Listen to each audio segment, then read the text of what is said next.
Welcome to the Lead Podcast.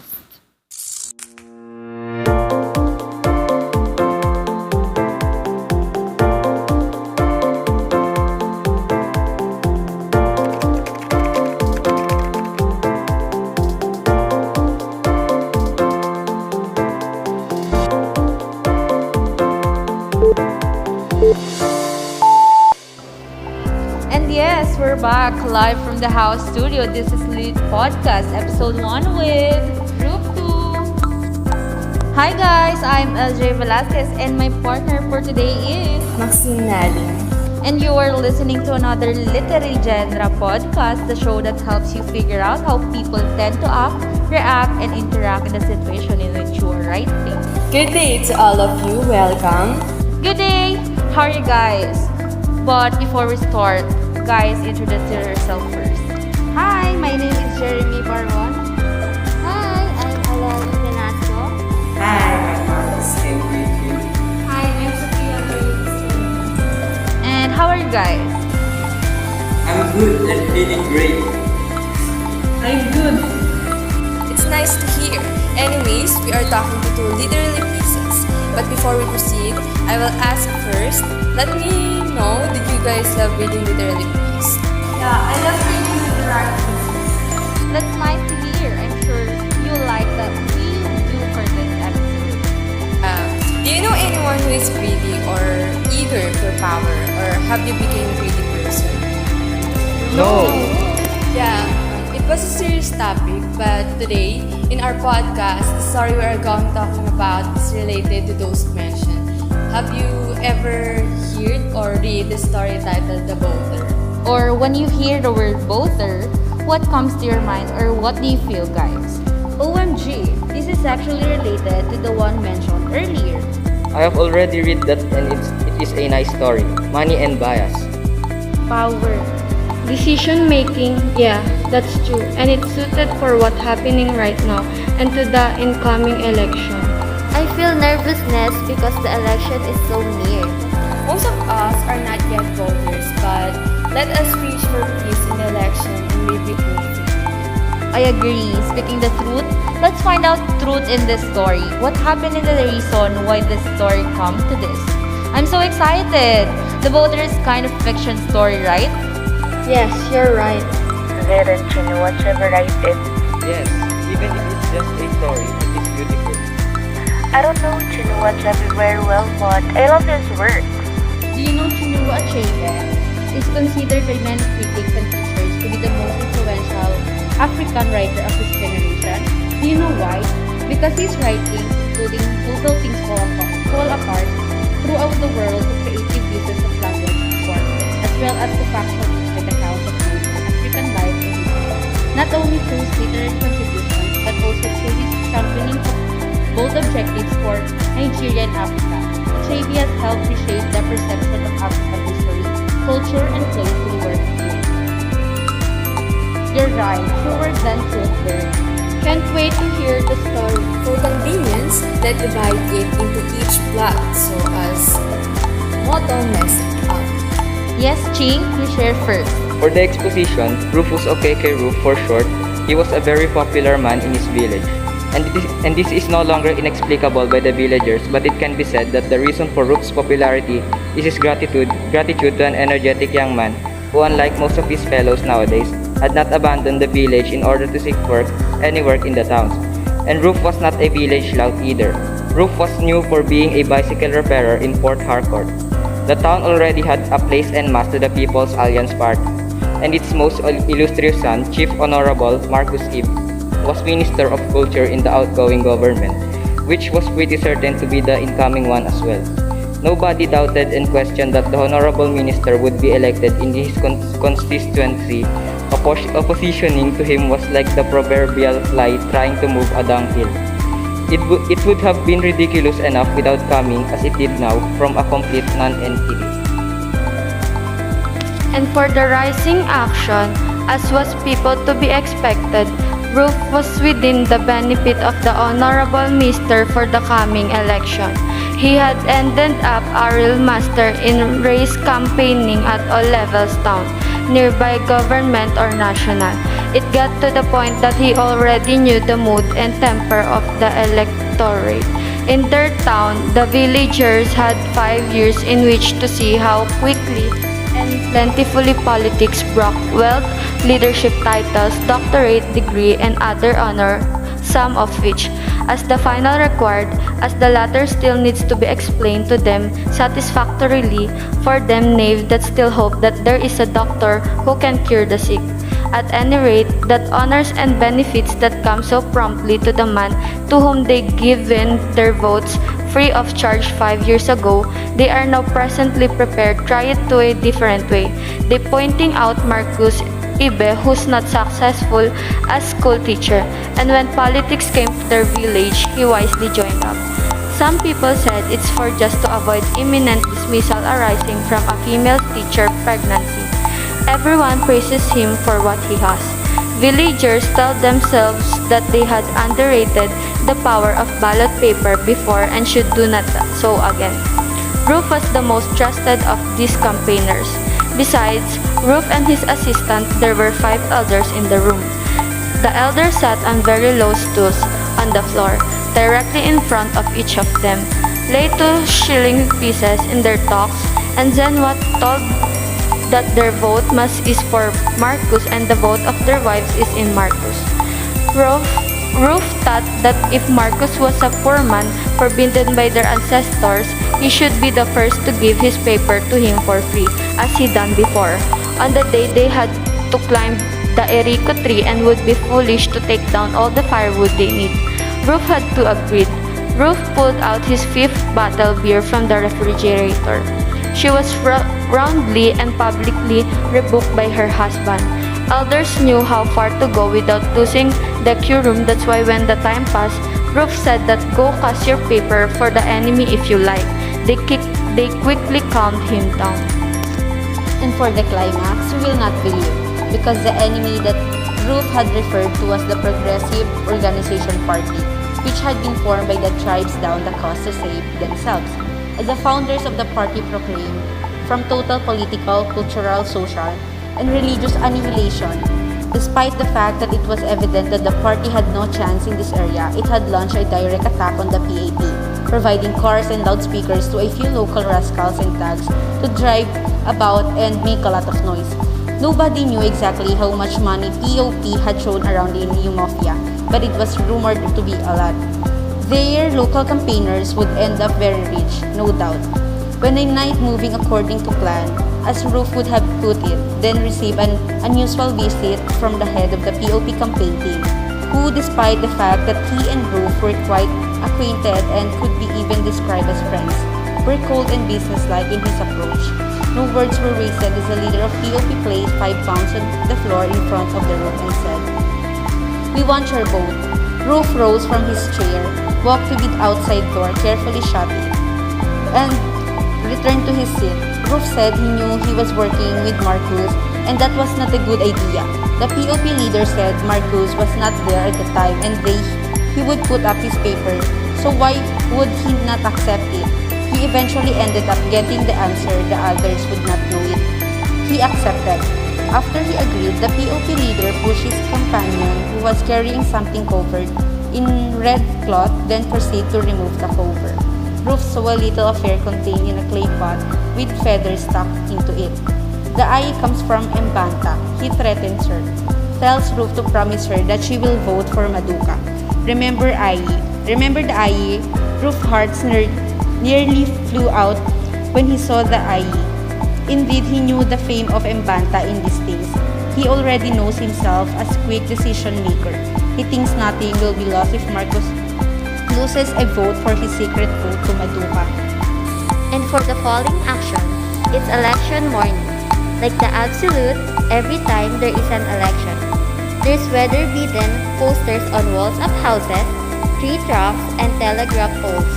There's a few that were still called out their message to those who could read.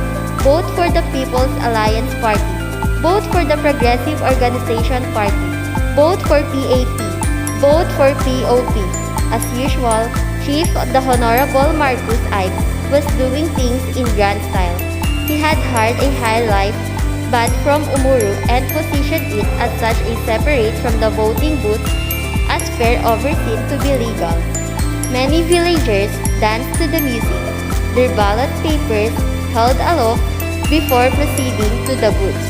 Chief, the Honorable Marcus Ibe, sat in the owner's corner of his enormous green car and smiled and glued to the villagers. When someone came out to the car, shook Marcus' hands and greeted him in advance. Congrats! After that, hundreds of admirers shook Marcus' hands and said congrats in spite of his apparent calm and confidence. Chief of Honorable Marcus was a relentless stickler for detail. He knew he'd win in a landslide victory, as the newspaper put it, but he didn't want to waste a single vote. As soon as the first wave of voters had passed, he directed his campaign lads to go one by one and cast their ballots. For the last part, the resolution, Marcus asked Ruth to be the first to put in the ballot paper. Ruth seemed weak to hear Marcus' words. Worry enveloped him all morning, but he insisted the normal course of his life the one morning as if nothing was going to go wrong decision. Ruth rushed on his brisk way towards the booths. A police officer searched him at the entrance for the illegal ballot papers and handed him over. After the cops, the electoral officer explained to him about the two boxes. The spring had vanished from his box by this point. He took his ballot paper out of his pocket and examined it. He thinks about his decision. He asks himself how he can fool Marcus even in secret. How could we betray Marcus? He made the decision to return to the other man and refund his £5. Then he remembered that he had sworn to EE. The notes were read, and at this point the cops asked the electoral officer who the man was inside and what he was doing, so Ruth was as fast as lightning had an idea. Ruth folded the paper, torn it into two and places each half in each box. He took the precaution of putting the first half in Maduka's box and verbally affirming the action. I vote for Maduka. They smeared indelible purple ink across his thumb to prevent him from returning, and he exited the booth as briskly as he had entered. Let's find out the literary devices to understand more the story. For the characters of the story titled The Voter are Rufus Akeke, Marcus Ibe, Mr. Maduka, and Ogbufi Esenwa. Rufus Akeke is the protagonist of this story. He's a very popular man in the said village who spent 2 years as a bicycle repairer, apprenticed in Port Harcourt. The next one is Marcus Ibe. Marcus Ibe is an honorable minister of the People Alliance Party or PAP. He also a professional mission school teacher. Mr. Maduka is a candidate who contests to the seat for Progressive Organization Party or POP. He bribes Ruth by giving him £5 when he sent his campaign managers to Ruth. And last, Ogbufi Esenwa is a bad example to society as he is an elder and he still behaves in bad manners. The symbolism are both freedom, independence, bribe, irresponsible, and corrupt, illegal. The imagery of the story, politics changed his life phenomenally. He gained wealth, titles, and honor. For the theme of the story is about loyalty, corruption, guilt, power, and greed. What do you guys think the reason why we see the theme about her like that? I guess in the loyalty, it is because we see how loyalty challenged Ruth. No matter how much Maduka and Ruth know each other, their friendship, the funding, the supportiveness of all of that were tested in exchange for £5 money, replaced loyalty. Even if that happened in the ending, even if he split the ballot, it would not change that he was tempted. For the corruption, it is obvious from their desires they are able to bribe money in the story. And most politicians, like Marcus, Maduka, Rufus, and others are all corrupt. They bribe people so that they can vote for them during election. Even Rufus bribes the elders in the house of Ogbufi Esenwa. I agree with that. Ruth only planned to return the 5 pounds but he didn't. When he divided into two the ballot, he was tempted at first. Maybe he had just done it for his concession. Guilt, because Ruth was guilty of what he did even though he knew it was wrong. He still did it and he even helped to accomplish this. You're right. Knowing it was wrong to do, he still did. Power. Because I think despite the needs of the villagers, they want to run as a leader to have capability in all constituency, not to serve and fulfill campaign promises, which I believe not a good idea because apart from not winning yet, they are already doing something bad. What if they already win? Yes, and greedy. In all foregoing, they are considered as greedy person because they do the things just for themselves, for their own benefit. We see so much in this story that we can compare it to what is happening in real life. I realize after reading the story, our knowledge expands when it comes to thinking of reason in a person's actions. We tried to find the reason behind the action, but we found nothing because Ruth chose to do that. Everything we do, choose to do it, we always have choices when it comes to decision. Making so in Ruth's situation, it's always choice. You are right. That's right. Let's proceed to the cultural highlights to know the highlighted culture in this story. One of the cultural beliefs is the loyalty, just like the loyalty of Ruth to Marcus. And it's also our beliefs that an individual should be allowed to freely cast their vote. Addition only, the beliefs about Ai that when you don't keep the promise, this is what will face you like a karma and curse. Yeah, you are right. That is one of their beliefs. For the tradition, like here in the Philippines, when the election starts, they will persuade the people or they will convince them to vote for those who will run in elections, just like Ruth did to people to vote for Marcus. This traditional practice every election. Let's proceed to the lesson and its application. What did you learn or realize from the story we analyzed? It is impossible if you say you have learned or realized nothing.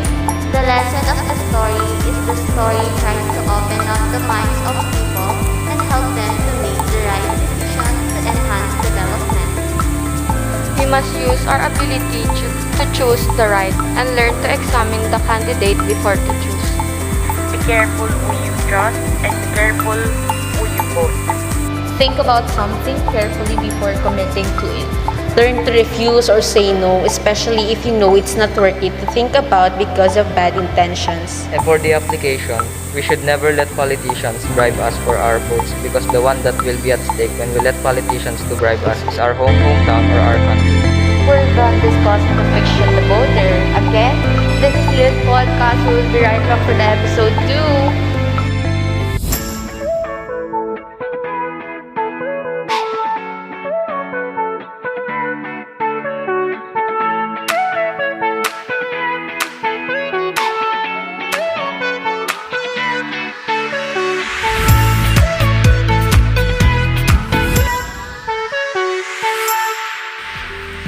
Hello everyone! We're back again guys. This is Lit Podcast episode 2. We are now live again. In this episode, our topic is the Hymn to God, the Father by John Donne. But first, let us know who is John Donne. Mr. Ching, can you tell us the background of this author? John Donne was an English poet, scholar, soldier, and Sikh secretary born into a recusant family, who later became a cleric in the Church of England. He is considered the preeminent representative of the metaphysical poets.